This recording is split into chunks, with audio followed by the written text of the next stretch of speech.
Yo les lifters, yo les lifteuses.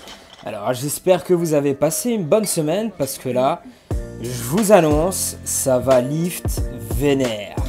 Donc tout d'abord, bienvenue sur la chaîne SLF Lifestyle, la chaîne qui vous veut des gains, qui vous veut des gros quads et en même temps de la force et de l'esthétisme. Bah ouais poto. Je vais vous annoncer le sommaire. Première partie de la vidéo, ma séance maxi pré-compétition, je vais vous expliquer plus en détail. Deuxième partie de la vidéo, comment je m'organise d'un point de vue muscu, bodybuilding, hypertrophie. Donc là j'étais en train de commencer ma petite gamme montante à l'arraché, donc sur 100 kg, ok regardez, boum, ça ne passe pas. Pourquoi? Alors premier tirage, deuxième tirage, je pars trop vers l'arrière, j'ai tiré des bras, ma réception était nulle à chier. Voilà. Donc j'avais pas du tout fixé les omoplates, les épaules, donc fail total. Donc vous allez le constater, hein, beaucoup d'erreurs techniques, je vous les balance quand même, hein, et on essaye d'y voir plus clair tout simplement, pour que justement vous évitiez de faire toutes ces erreurs-là que j'ai fait et que je fais. Donc là, boum, je me suis rattrapé, j'allais quand même pas rester sur une défaite. Ah ouais, on n'est pas ici pour être défaitiste, hein. Donc j'ai envoyé le paquet tout de suite après, au calme, petit doublé à 100 kg à l'arraché. Donc, ce genre de séance sert pour, en pré-compétition, à évaluer à peu près les barres qu'on va utiliser pour la compète. Donc là, vous allez voir, j'ai fait 105, je me suis arrêté à 105 à l'arraché. Et je me suis arrêté à 125 à l'épaulé jeté, vous allez le voir par la suite. Donc en fait, ce qui se passe en ce moment-là dans mes erreurs techniques, c'est que je n'engage pas du tout assez mes jambes, les genoux, vous allez voir, bim. En fait, j'utilise trop ma force pour lever la barre au détriment de la technique. Et ça, c'est un défaut que j'ai toujours eu. Donc là, c'était 105 kg. Et en fait, tout simplement, il faut vraiment que j'arrive à intégrer l'engagement des genoux. C'est ce que je fais une fois sur 10. Et pour pouvoir emmener la barre au point de puissance, pour que vraiment elle soit dans une posture optimale afin de continuer la suite du mouvement d'haltéro. Donc deuxième tirage, donc comme je vous l'ai expliqué, le deuxième tirage, trapèze, épaule, coude, bras, boum, on envoie le paquet et ensuite on se glisse tout simplement sous la barre, réception, plante des pieds, hein, les talons bien enfoncés au sol et voilà un saut, enfin les pieds envoyés de manière latérale et non comme là je viens de faire, un saut en avant pourri. J'avais trop la haine quand on m'a dit ouais Sergio t'as fait un saut en avant, j'ai fait putain.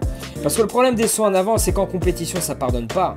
Si vous faites un saut en avant il y a de fortes chances que la barre parte en arrière. Donc voilà, énorme erreur technique. Tout ça je vais le travailler cette semaine, donc ce sera dans le prochain épisode. Vous allez voir ma semaine de travail pré-compétition. Et je vais vraiment essayer d'arriver le jour de la compétition en ayant effacé au maximum toutes ces erreurs là. Donc là on passe à l'épaulé jeté.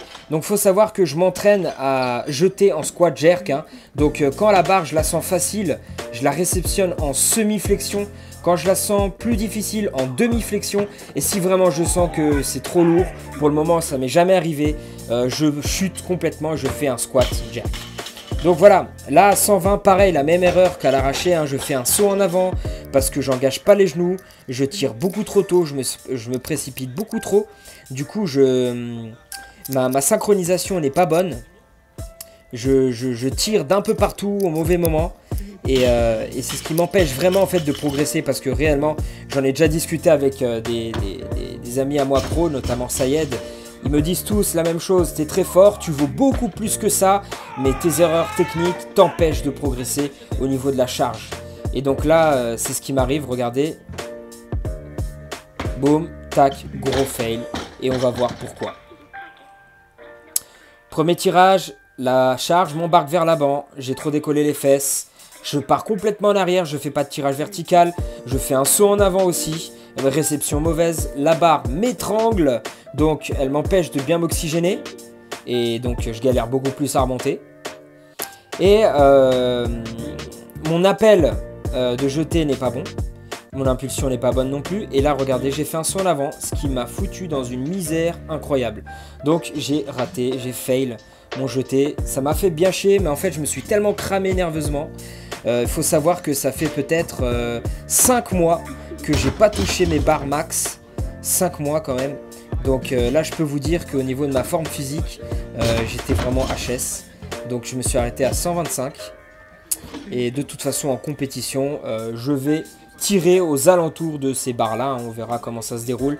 Mais voilà, mon objectif ultime ce serait de faire 110-130 pour bien débuter la saison. Il faut savoir que une saison de compétition en haltérophilie, c'est comme une séance de muscu. Il faut y aller progressivement. Il ne faut pas dès la première compète envoyer la patate. Progressivement. Chaque compète doit être une progression, une évolution constante. Donc là, bim, on attaque la partie muscu, hein, là vous aurez vu, regardez-moi ça, ces petites épaules qui commencent à se détailler. Donc ça, ce sont mes petites élévations latérales en prise, je dirais prise pronation, ouais. Donc j'aime beaucoup parce que ça me permet de laisser tranquille mes trapèzes et j'arrive à bien recruter le faisceau latéral de mes épaules. Donc ça, c'est un petit exo très intéressant, bénéfique pour l'haltérophilie. Voilà, regardez, un petit shrug bien exécuté. Bon, là, c'était l'échauffement. Hein. Shrug bien exécuté, tac. Vous montez ensuite. Vous respectez trapèze, épaules, bras. Ça devient donc un mouvement de musculation. Hein. On peut faire de l'hypertrophie avec ce mouvement-là. Et ça reste une suite logique avec l'haltérophilie. Donc là, je vais commencer à vous expliquer un petit peu ma routine muscu. Alors, en fonction de ma forme, je commence avec l'haltérophilie, donc c'est à peu près 40 minutes d'entraînement, 3 à 4 exercices grand max, qui recrutent énormément mon système nerveux. Et ensuite, fin de séance, pareil, 3-4 exercices muscu. Et je peux faire soit un push-pull leg, soit un upper-lower en fonction de ma forme. Il faut savoir que je fais 1 à 2 exercices par muscle max parce que je préfère fractionner mes entraînements muscu sur la semaine pour avoir une plus grosse fréquence, un plus gros volume de travail et en même temps pour être opérationnel à 100% sur chacun de mes exercices tout simplement. Hein. Parce que je vous donne un exemple, si vous faites une séance 8 exos sur les pecs pendant 2 heures, je peux vous garantir que les 3-4 premiers exos vous allez être à 100%.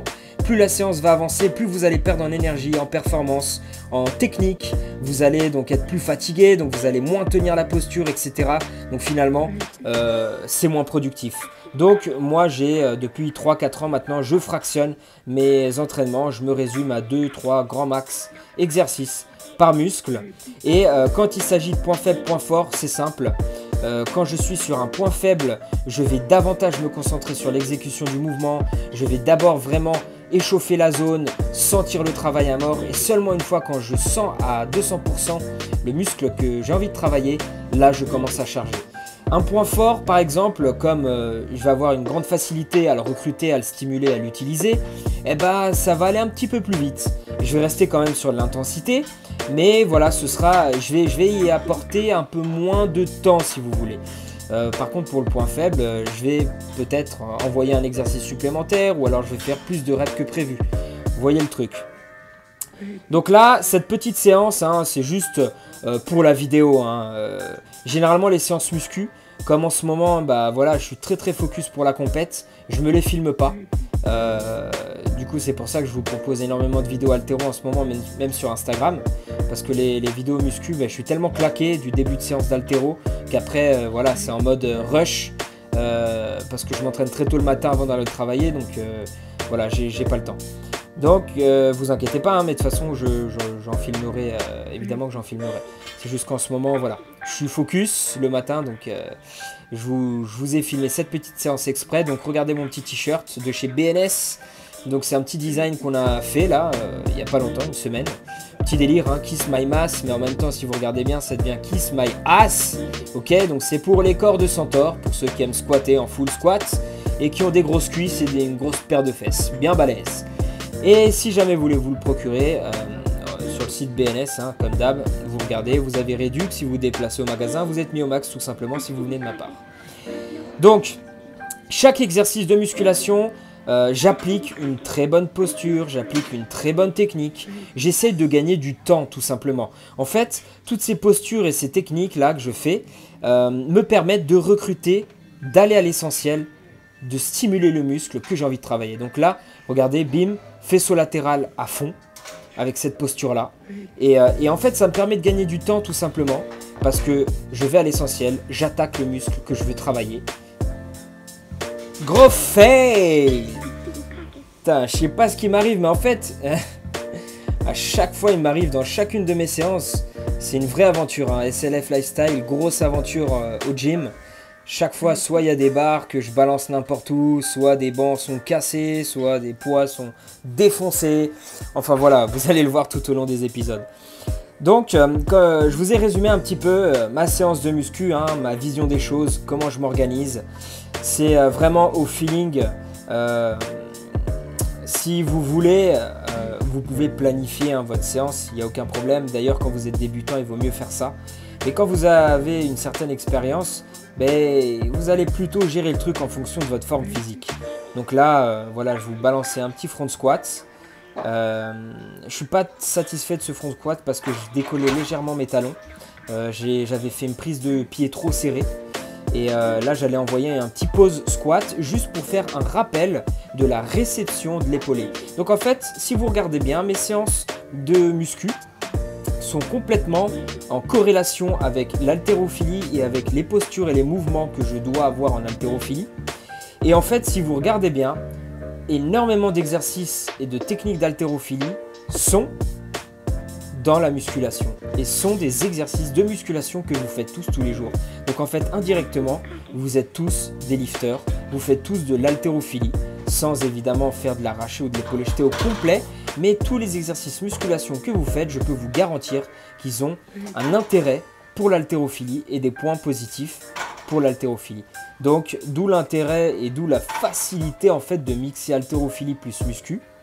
Parce que finalement, comme je vous le rappelle tout le temps, à la base, cela faisait qu'une seule discipline, powerlifting plus haltérophilie plus culte du physique, bodybuilding esthétique, hypertrophie. Il faut savoir que l'hypertrophie, c'est super intéressant pour tout ce qui est tendons et articulations. Ça nous aide, enfin ça m'aide énormément. Par exemple là, leg extension, ça me soulage énormément les genoux. Comme je suis sans arrêt en flexion de jambes, c'est sûr qu'au bout d'un moment, quand on surchauffe la machine, on peut se retrouver avec des petites douleurs par-ci par-là.